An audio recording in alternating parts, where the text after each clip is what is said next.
এইবাৰ খিলঞ্জীয়া মুছলমানৰ ভোট বিজেপিৰ পক্ষত।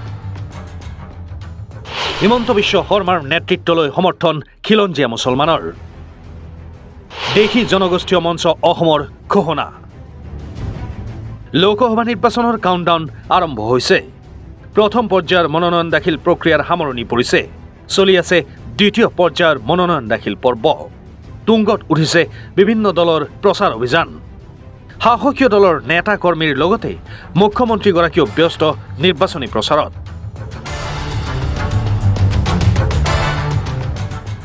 স্বাভাৱিকতে কোৱা হয় বিজেপি মুছলমান বিৰোধী আৰু ধৰ্মীয় সংখ্যালঘুৱে পচন্দ নকৰে বিজেপিক।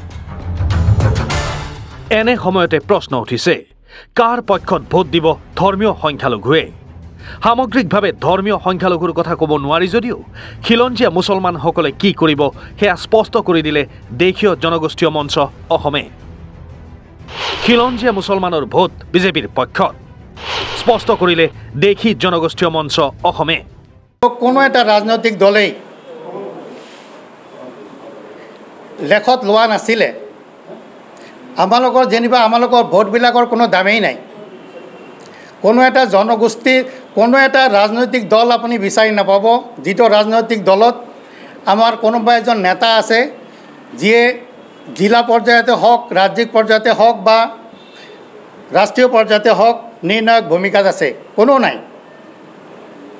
কিন্তু যোৱা 2021 চনত ডক্টৰ হিমন্ত বিশ্ব শৰ্মা ডাঙৰীয়া যেতিয়া অসমৰ শাসনভাৰ ল'লে, তাৰ পিছতেই তেখেতে অসমৰ যিখিনি ইছলামধৰ্মী খিলঞ্জীয়া মানুহ আছিলে সিহঁতক মাতি নি এটা আলাপ আলোচনাৰ ব্যৱস্থা কৰিছিল। আৰু তাৰ পিছত তেখেতে সাতটাকৈ উপসমিতি গঠন কৰি আমাৰ মানুহখিনিৰ মনৰ বুজ লৈছিল। আৰু এই সাতটা উপসমিতিয়ে যিবিলাক পৰামৰ্শ আগবঢ়াইছে অসম চৰকাৰে এই আটাইখিনি গ্ৰহণ কৰিছে। আৰু আমি এতিয়া দেখা পাইছোঁ যে সেই পৰামৰ্শবিলাক এটা এটাকৈ অসম চৰকাৰে এতিয়া কাৰ্যকৰী কৰিবলৈ লৈছে। ৰাজ্যৰ নিৰ্বাচনসমূহত জনগোষ্ঠীয় ভোটাৰসকলৰ ভূমিকা অপৰিসীম। বিভিন্ন জনগোষ্ঠীৰ সমান্তৰালভাৱে ৰাজ্যৰ নিৰ্বাচনত আহোম চাহ জনগোষ্ঠীয় ভোটাৰসকলৰ দৰে বিশেষ ভূমিকা গ্ৰহণ কৰি আহিছে খিলঞ্জীয়া মুছলমান ভোটাৰসকলে। বিশেষকৈ অবিভক্ত গোৱালপাৰা জিলা, দক্ষিণ কামৰূপৰ বকো এলেকাৰ কেইবাটাও অঞ্চল, কামৰূপ মহানগৰ আৰু উজনি অসমৰ বিভিন্ন অঞ্চলত বসবাস কৰি থকা লাখ লাখ খিলঞ্জীয়া সংখ্যালঘু ভোটাৰে হেনো বিজেপিৰ পক্ষতে ভোটদান কৰিব। প্ৰথমতে এই চৰকাৰে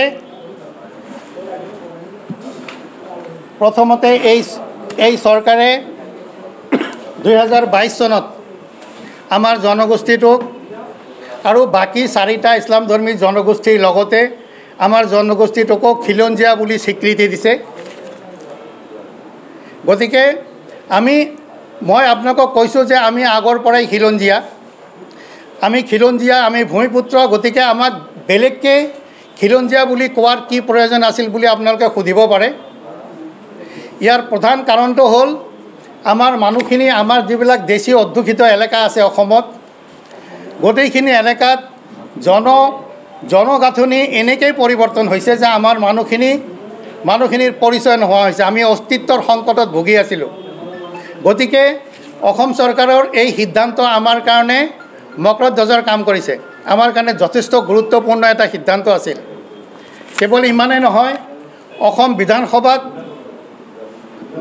আটাইবিলাক মন্ত্ৰী আৰু চৰকাৰৰ ফালৰ যিমানবিলাক বিধায়ক আছিল সকলোৱে আমাৰ এই দেশীৰ গৌৰৱ, এই গামোচা, আমাৰ স্বাভিমান, দেশীসকলৰ একতা আৰু ভ্ৰাতৃত্ববোধৰ প্ৰতীক আমাৰ এই গামোচা তেখেতসকলে বিধানসভাত সকলোৱে পিন্ধি আমাক সন্মান যাচিছে। সংবাদমেল সম্বোধন কৰি দেশী জনগোষ্ঠীয় মঞ্চ অসমে কয় যে AUDF অথবা কংগ্ৰেছৰ সলনি মুখ্যমন্ত্ৰী ডক্টৰ হিমন্ত বিশ্ব শৰ্মাৰ চৰকাৰখনে খিলঞ্জীয়া মুছলমানৰ স্বীকৃতি তথা উন্নয়নৰ বাবে যি কৰিছে তাৰ প্ৰতিদান স্বৰূপে বিজেপিক সমৰ্থন আগবঢ়াব খিলঞ্জীয়া মুছলমানে। চাব পাৰে।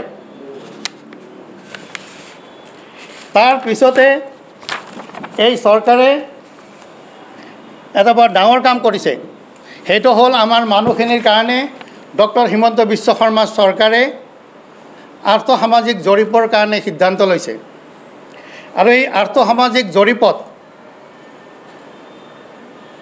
আমাৰ মানুহখিনিৰ আৰ্থিক দিশত সামাজিক দিশত শৈক্ষিক দিশত যিমান অসুবিধা আছে এইবিলাক তথ্য সংগ্ৰহ কৰাৰ কাৰণে ইতিমধ্যে পদক্ষেপ হাতত লৈছে আৰু প্ৰতিখন জিলাত দেশী অধ্যুষিত প্ৰতিখন জিলাতে ইতিমধ্যে জিলা পৰ্যায়ত কমিটি গঠন কৰিছে আৰু সেই আটাইবিলাক কমিটিত আমাৰ জনগোষ্ঠীৰ ফালৰ পৰা দুজনকৈ সদস্য ৰখা হৈছে গতিকে আমি চৰকাৰৰ এই কামৰ প্ৰতি আমাৰ কোনো সন্দেহ নাই যে চৰকাৰ ইয়াৰ কাৰণে বৰকৈ চিৰিয়াছ আৰু আমাৰ কাম কৰিব যাৰ কাৰণে আমি সিদ্ধান্ত লৈছোঁ যে আগন্তুক লোকসভা নিৰ্বাচনত আমাৰ যিমান ভোটাৰ আছে দেশী জনগোষ্ঠীৰ যিমানবিলাক ভোটাৰ আছে আমি এই চৰকাৰৰ যিবিলাক মিত্ৰ দল আছে সেই মিত্ৰ দলৰ প্ৰাৰ্থীকে আমি সমৰ্থন জনাম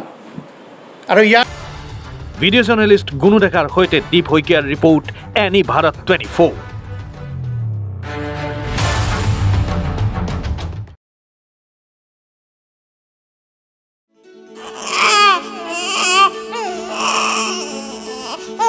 অভিনন্দন, আপোনাৰ এজনী ছোৱালী জন্ম হৈছে।